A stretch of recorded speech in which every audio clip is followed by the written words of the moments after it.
Today's video was sponsored by Pop Culture Zone Pressing Services. If you need your comic books pressed, I personally vouch for Pop Culture Zone as being one of the best professional companies in the game, offering hands down the lowest prices out there. Services start at only $9.99, and every order placed will receive free fast track turnaround times. Even though I press comics for my personal collection, whenever I need a professional press for my key comics, I send them off to Pop Culture Zone, and every single book that I've received back, every single one has had results that have exceeded my expectations, and I am sure that they will exceed your expectations as well. Make sure you go check the link in the description below to head over to their website, popculturezone.com, for complete details on services and how to begin your order. What is going on, everyone? Chris with Journos, Comics, and Pop Culture. Today, we are going to discuss market manipulation, and I'm going to talk about market manipulation in a way that I don't think has ever really been discussed before, because I'm going to be looking at it as not as market manipulation, but as market misinformation. Now, I'm going to explain what that means, but before we get into the video, if you aren't subscribed to the channel, please take some time to do so. As you can see right now, we're looking at coverprice.com. We're going to have a few different things on screen here to give you guys examples of what I'm talking about as we are discussing this issue today. So again, check out all the links below in the description as well, folks. Check out my official merch page if you want to become a channel member by clicking that join button below for only $1.99 a month. But let's just get into this video. Market manipulation is talked about constantly in the comic book hobby. A lot of it comes from the fact that there are books that reach a certain price point, and there's collectors or individuals out there that simply say, this isn't worth this much, there's no way, it's market manipulation. Or you get those that say, well, you get influencers like YouTubers that sell comics, and they're sitting on 30 copies of this dollar bin book, and they're talking it up on their channel just so they can flip it on eBay or now on the Whatnot app or things like that. Well, here's the thing. I talked about this before. I don't see these things being huge reasons to why prices are the way they are. On the contrary, what I feel to be the issue is not purposeful manipulation, but misinformation. Now, whether that misinformation is on purpose or not, that's not really the argument here. The argument, though, is that there is a lot of misinformation out there, no matter why it's being put out there. And then, even more important, it's how us collectors and buyers, the consumers, are purchasing, and the decisions that we make with our purchasing dollars based on this misinformation. So we're going to discuss a few areas of misinformation and how you all could be smarter buyers and not affect the market to where fair market values get, in a sense, blown out of proportion, or to a number that where you guys think it should never be, this book should never be worth this much. All right, but I'm going to tell you right now, even with misinformation driving certain sales, it's still ultimately not manipulation. All right, we're being influenced by misinformation and organically making these purchasing decisions. That's why, instead of pointing fingers at certain individuals, oh, just because he's a YouTuber and sells comics, he's manipulating the market, or all these whatnot sellers are manipulating the market, take responsibility in being an educated buyer. I'm going to stress this a lot for 2022. All right, let's take the first example. The first example of market misinformation and how it affects fair market value. And I recently talked about this in a video, and I'm going to talk about it again. And that is looking at outliers. How do we look at a fair market value of a book and then make a sound, educated decision to buy? And one thing that we need to be careful of is staying away from outliers, or staying away from the most recent sales, thinking that that dictates all. So I have on screen Punisher #1 of the first ongoing Punisher series. I'm going to show you guys something. So if you were in the market for this book, say you wanted to purchase this book in a 9.8, right? And say that you are, I don't know, maybe you're in a comic book forum on Facebook, or maybe you're watching certain YouTubers and you want to get information on this book and to say, well, what's a good price to pay for this book? Or should I buy this book right now? Or is it, is the book going up in the market? Is it going down in the market? Let's look at what it's been doing in 9.8s. And I'm going to point something out. I have this book out because there is a red flag. Let's look at all these 9.8 sales right here, folks. Most recently, we had a sale of $330 in January. This month, December, we have one for $355. We have one for $280, $338, $450, $345, $380. But then look at this. Boom. $750. But then look what, and that was back in October. But then look at these other sales. $287, $387, $359, $359, $377. What do you see here? Well, every single sale is roughly in the same ballpark. It's somewhere around, it's in anywhere between 280 to 380. I mean, you could go back all the way to, even back in March of last year, looks like when it started picking steam. Because if you go back prior to that, you start seeing more lower numbers: 170, 235, 199, 176, 140. We're going to talk about two things here, folks. We're going to talk about why averages matter, and we're going to talk about outliers. I could sit here and make a video and say, this book has dropped, and I got my phone right here because we're gonna use the calculator because I want to use accurate numbers. Let's take the $750 sale, which again for me is a red flag. And let's look at the most recent. Let's just look at the most recent sale. I was gonna go to the most recent low sale, but let's just use the most recent sale of $330. So we're going to see how much of a difference there is between the peak high and the current sale. So that's $750 minus $330, right?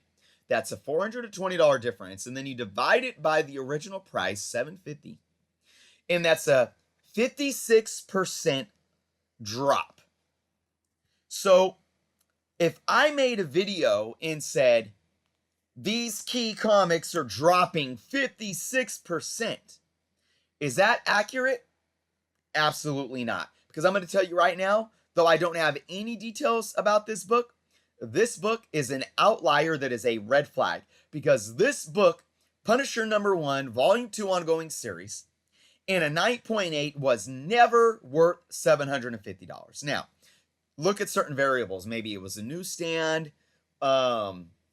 even then, because I can probably assure you that some of these are newsstands as well. We might be able to find more of these details in GPA, and I'm not using GPA right now, but that's okay, because my point still stands. This is an outlier.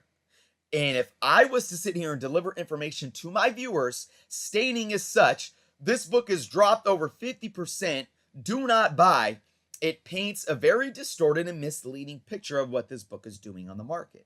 Okay, that's the first thing I want to make clear to you guys. That's why we cannot use outliers. That's one reason why we can't use outliers. But let's leave that $750 sale out and look at just these most recent sales right here. Going back to November, $345 to $450, down to $338, down to $280. Up to $350, back down to $330. So what is this book doing? If we looked at it on a chart, you'd see that it's going from, well, let's start at $380 back at the end of October, right? And then it goes to $345. So it goes down a little bit, but then it spikes up a decent amount to $450. But then it drops a good amount down to $338, and then even more down to $280. But then it comes decent amount back up to $355, and then a little drop to $330. So what is it, folks? Is this book cooled off because it hit 450 here and now is back down to 330? Is it spiking back up some because it was at 280 and then went up to 355 and then 330? Here's the point that I'm trying to make. None of these numbers is a fair market value, essentially, for this book. None of these numbers paint a real picture of if this book is increasing in value or decreasing in value. You want to know why? Because here's the thing, folks. These are a small sample size. With comic books, especially in 9.8 grades, there's not enough on the census to really have this steady value that speaks to supply and demand. This 280 could have been a sale that was ending in the middle of the night, and you might have only had a couple of people bidding on that book, and it kind of short sold. But not even a month later, you had one sell for, and let's look at the percentage of this. Let's look at 280 next to 355. What's the percentage difference? $75 difference, starting with the 280. That's a 27% increase. So when you look at it as a percentage, right, doesn't that seem like, wow, that book has increased a lot? But if you look back from the sale previous to 338, it had just decreased from the previous sale roughly 20%. So what's it doing here? Is it cooling off? Is it heating up? The bottom line is that each sale doesn't speak specifically to the fair market value, because this 355 sale, it could have been ending at 6 p.m. in the afternoon or in the evening, and there could have been just a couple of extra people sitting on that book, bidding on it on eBay at that specific time, having a little extra cash in their pocket, saying, I want that a little bit more. That's why averages, computing rough fair market values, mean the most when you need to estimate what is a fair price that you want to pay for this book. So what am I doing right now? We're going to look at all the last sales from the last couple of months, which includes that peak 250 and the low 280, but we're not including that 750. That's 7 books. You know what the fair market value is when you add up the sales of all 7 books, divided by 7, and you get that average? $354. $354.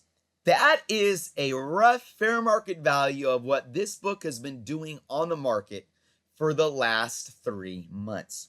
So when you go to the Whatnot app, or you go to eBay, or you go to your local LCS, or you go to Facebook Marketplace, or you go to anybody selling this book in a 9.8, you have a rough idea of what this book has been selling for over the last few months. And if it's not a bidding war, right, and you're not bidding on a live auction, say somebody's asking $370 for the book. You could sit here and now say, okay, well, the rough fair market value average is $354. I could sit here and say that I know my budget is $340. I don't want to spend any more than $340. I could go to this guy that's selling it for what, $370, $375. I can make him an offer and say, are you willing to take $320? Now, clearly, this book has sold for under $320 once in the last few months, but it's been roughly over that, $338, $330, $345. So you can come back and he can counter $350. Say, you know what? Will you take $350? Well, that's right at the fair market value. You can even come back and say, well, how about $340? And he's like, nah, $350 is where I stop. You can say, okay, deal, sold. You see how you work, and you do your due diligence, and you make sound decisions. Now, if it is an auction and you're bidding, know your limit. Just know your limit. If you think this $354 is a fair market value, or you don't want to spend over $340, make that choice for yourself to where if it gets over that, you stop bidding. Let a couple other people that got money in their pocket bid it up. We have to be smarter buyers And when we are, it's going to reflect a more proper fair market value in these sales that we could see. And guys, this cover price information is out there. GPA information is out there. It may cost you a couple dollars a month or so, but it's out there for you. eBay sold information is out there for you, and that's free.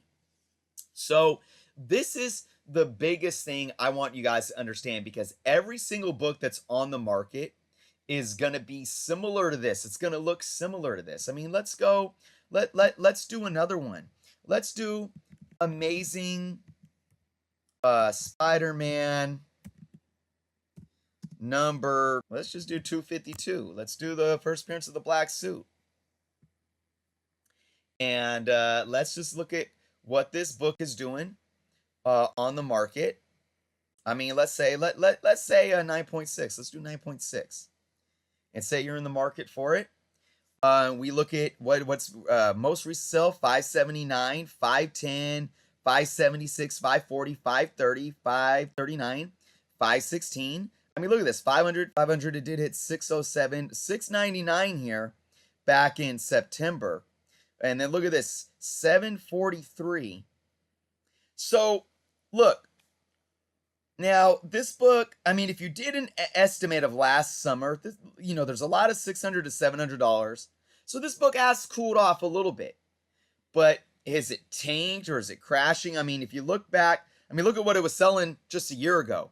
Way under what it's still selling for now. It's still more than doubled in value now.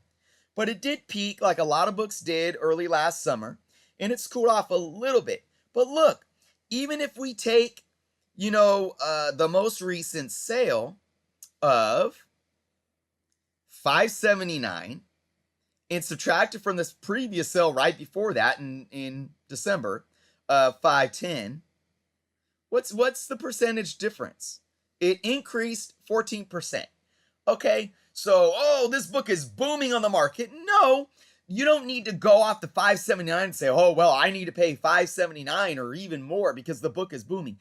Look, it just sold for 14% more a couple days before the 510. It sold for 576. So what do? You add them all up, and you're going to find a rough average somewhere probably around probably like 540. And that's going to be your rough fair market value that you could take and you can go out in the market, engage. So it's been roughly selling for an average of 540. This is the budget that I have. I'm willing to pay 525. Or I'm willing to hit that 579 mark. Shoot, maybe I do want it so bad that I'm willing to go even a little bit. I'm willing to go up to 600. But at least you're doing your due diligence and you're doing the proper work. You're not focused on outliers. You're not going to take the highest of high sales at some point in time, compare it to the most recent low. You got to do your homework appropriately, okay? Now, let's shift gears here and talk more about misinformation that's out there. So I just came off of, I've been watching a lot of Whatnot shows. Now, don't get me wrong, I love Whatnot. I think everyone needs to be signed up for Whatnot if you're buying comics, to be quite honest. I started selling on Whatnot. I have an upcoming sale at the end of the month. Follow me there. Shameless plug, at Journos Comics, no underscore. But here's the thing. I've been watching, there's a lot of great deals to be had on Whatnot. There's a lot of great buyers out there. But I've been just hanging out in some Whatnot live sales. And a huge thing that's going on is misinformation, simply because people don't know what they have. I saw somebody sell a Rocketeer book, a Rocketeer #1, and call it the first appearance of Rocketeer, when Star Slayer #2, I believe, is the first appearance of Rocketeer in comics. They put the book up for sale and said, this is the first appearance of Rocketeer in comics. That was false. So if you guys are buyers and you're sitting there in that live sale and you don't know no better, you might get that FOMO and you might start hitting bid on that book. This is where we have to be very careful. So was that person sitting there manipulating the market? I don't think so. I just think they had their information wrong. Another thing that you need to be aware of when you're on the Whatnot app is People are selling comics, folks, and they're going to talk you up. It's no difference if you go into an LCS or if you go into any company and they're going to talk you up because they want you to buy products. So be very, very careful with the pitches that they're pitching out to you. And you don't got to take everything that these sellers say at face value. Take it with a grain of salt. But a lot of times, folks just don't know what they're selling. But they're gonna hey, that's a steal of a deal and all that stuff. And nobody's manipulating the market. They're selling you a product. How many of you have ever gone into a cell phone store? How many of you have ever gone into an electronics store? They're going to try to sell you up on the products, and it's just the nature of the free market and of the industry. So when you're going on to Whatnot, be smart. And I'm going to tell you right now, folks, there is a lot of negative talk about big sellers on Whatnot. These big sellers, maybe they have YouTube channels, maybe they have huge followings. And there's a lot of negative talk about them just because they're YouTubers and they're selling on Whatnot, manipulating the market. Let me tell you something. I've watched their shows and I've watched other people's shows that are maybe they're just dealers or retailers, or they own an LCS, or maybe they just have a small following. I have seen much more misinformation and much more used car salesmanship coming from people that I have that aren't YouTubers, that I know nothing about, and that have maybe they have an online store or an eBay store or an LCS. I from my experience of watching these YouTubers or these bigger name people, they at least know what they're talking about, and they're not feeding you BS. So if people are having FOMO in the sales, then that's on them. I told you guys, we as buyers need to take accountability for how we spend money. So it really comes down to a multitude of things where we as buyers have to hold ourselves accountable. Educate yourself before you go into the market. Okay? Educate yourself before you bid on eBay or you bid in a Whatnot sale. All right? When you watch YouTubers, ask them questions. Do your research after you watch a video. Just because your favorite YouTuber is saying this book is increasing or this book is decreasing, don't take it at face value. Do your own homework. Don't. And guys, this is how I really want to end this video. Stop focusing so much on outliers and high sales in the last sale, especially for graded books, especially for high grade books, especially for 9.8s. Just because the last sale of a book sold for $800 doesn't mean that you need to pay $800 for that book. Maybe the one that sold a week before it sold for $600. And maybe the next person that puts the 9.8 of that book on the market is willing to sell it for $600. Maybe they're willing to sell it for $550. You're never going to know if you simply look at outliers or look at the last high sale and think that, oh, well, that's a fair market value and that's what I should pay. At the end of the day, we have to stop pointing fingers at everyone else and take responsibility for your own action. If you are getting information from YouTubers, hold them accountable to make sure that their information is valid, to make sure that where they're getting their numbers from is being delivered to you honestly. Data can be misleading. And if you're talking to a seller, if you're buying from a seller, communicate with that seller, work out deals, negotiate. There's always room for negotiating, and make sure you know your budget and you know your limit and you understand what fair market value is to you before you buy these books. When we start doing this, folks, the comic book market can absolutely reflect more healthy numbers that would essentially, in turn, help all of us out and help all of our pocketbooks out. That's my video for today, folks. Let me know if you have any thoughts. Leave those thoughts in the comments below. Questions, I'm always reading my comments. Thank you guys for watching. Be well. Be smart in 2022. And until next time.